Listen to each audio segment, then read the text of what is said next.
welcoming This the is yellow the planet, the yellow Here, planet. we will fit you.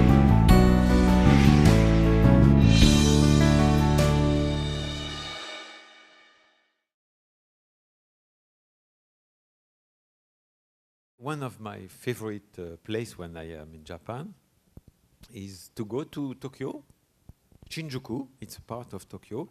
This monk is a real thing. He's a real monk, and he's in the street of Shinjuku every day with his little ball, waiting for some donation and working to help the world, to help people to suddenly be back to what is important, to be in this terrible part of Tokyo, which is about business, people rushing, terrible artificial world. Can we see it again? Because show it again. It's a real, and I love to go and whenever I can to go and watch him. It's inspirational. It's a meditation. And I love also looking at people around. Everybody goes, and but some people stop. Just a few seconds, and you can see this man. He's a man, huh? Like us. We are one. And every day, he's reciting some mantra. He's inside his meditation, and he's ringing the bell, so everybody notices there is a consciousness moving. There is something here, different of your everyday life. He is aware of every step. And look at the toe. The toe. This is a very important movement of the big toe. That's why the Japanese boots are good, because they separate the big toe from the others.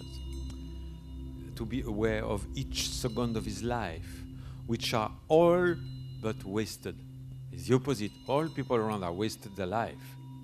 Making money, spending money is in the being. Look at the toe. Each movement, he is. And he's inspiring the consciousness. Come back again. I want to show the toe again. I love the toe. That's again, same part. Why not being like that? Everybody want to look normal. When you walk in the street of New York or Montreal, you want to look normal. He's not trying, absolutely not trying to look normal. Huh? Because if he was trying to look normal, he will not fit at all. Huh? He's completely not normal. But he is. He's inside his mantra, reciting some words of the Buddha, ready to receive, but not begging, ready to receive donation. And look at the toe. I love this toe. To really aware of where I am, my balance, and it doesn't matter what people are doing around. I am. And look at this man looking. Oh, very quickly he's looking and say, wow, I could be different of my stupid life of every day. And ringing the bell, here I am. Alone, me, but I am connected with you. You can be like me. You can be like that. Why not? We did it in the past, I remember. You can do it. Whenever you want, you take a little bell and you walk in the street of your city and do it. It's good. It's relaxing. No policeman can arrest you. It's perfectly legal. Huh? And you just walk and be different. And be in harmony and feel that, like in a slow motion part of a movie, suddenly you are different. There was a very famous philosopher in Greece. When a young student, I always repeat that, it's always the same inspiration. A young student say, Master, how can I become a philosopher? He say, buy how do you say, a herring. A dead fish, herring, attach it with a rope, attach it to your belt, and cross the city like that. That's the first step to become a philosopher. Because everybody will, what are you doing with the dead fish? And just being me. Be doing something different. Suddenly not trying to be normal, because it's not normal to walk with a dead fish attached to your belt. That's it. A lot of cats will be following, I'm sure. You have to protect you from the cat. But that's very interesting. Very interesting to do suddenly the opposite of what maybe have been destroying your being for all your life, trying to conform, trying to be like everybody else. No, suddenly try to be different, maybe for the first time in your life. And you will feel so much better. I am me.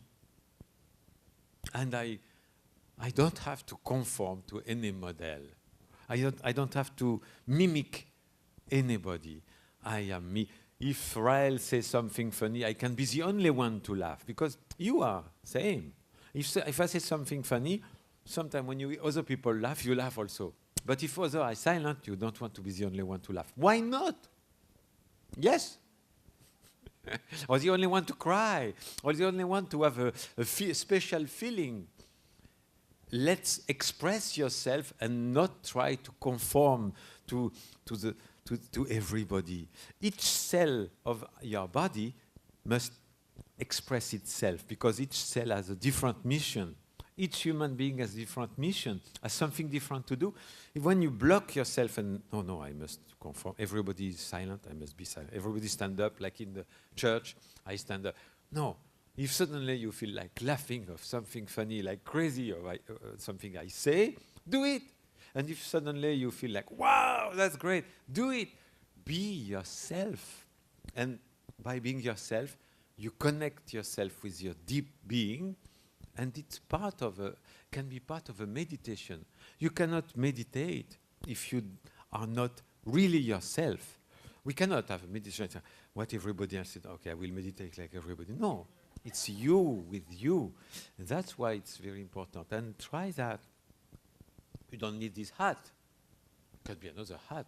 You don't need exactly the same bell. It can be, I don't know, anything. But try to be different in a big city, walking and feeling this harmony. What is important is being very slow, like a slow motion, and feeling each step, maybe the last of your life, and wow, where am I? The galaxy are moving, the stars are moving, and I am on the earth for a while. I had a wonderful meditation yesterday. I want to share it with you. I was in the garden of Brigitte's house, and I love watching the clouds. We all do it when we are child, but we forget to do it when we become adult, usually. And trying to see animals in the clouds. You did it? Everybody did it. But when we become adult, continue to do. Why stop? Why stop? So I see elephant, whales, fish, Elohim. I see many things, UFOs, looking and dreaming with these clouds. And suddenly I had a beautiful flash meditation. I realized this cloud, what is it? It's water.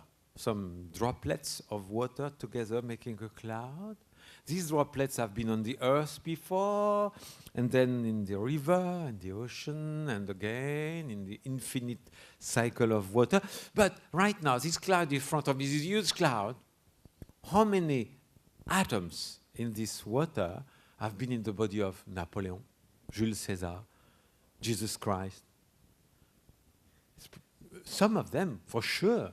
If there was a name, it would be funny. Here is Cleopatra. Here is a tiger, a flea. Here it was. And in infinity of time, I think it has been all. Because in infinity of time, there have been infinite number of time these atoms went through being elephant, Napoleon, Cleopatra. In infinity of time, there was an infinite number, and there is, right now, in the infinity of space, an infinite number of yourself, being exactly in the same room with the same prophet, in the infinity. Because the universe being infinite, There is absolutely no possibility that we are the only one in the infinity. It's a little bit, can be debalancing if you think too much. Don't think too much about that, but just a little bit. Wow.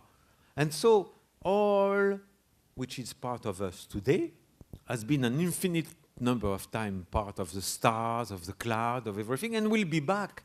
So there is no reason to be afraid to die, because all the matter which make my body is part of infinity forever, and has always been a part of infinity. And thanks to the Elohim, thanks to consciousness, we can save the program, which is my consciousness, and replicate it. But it has existed and will exist an infinite number of times.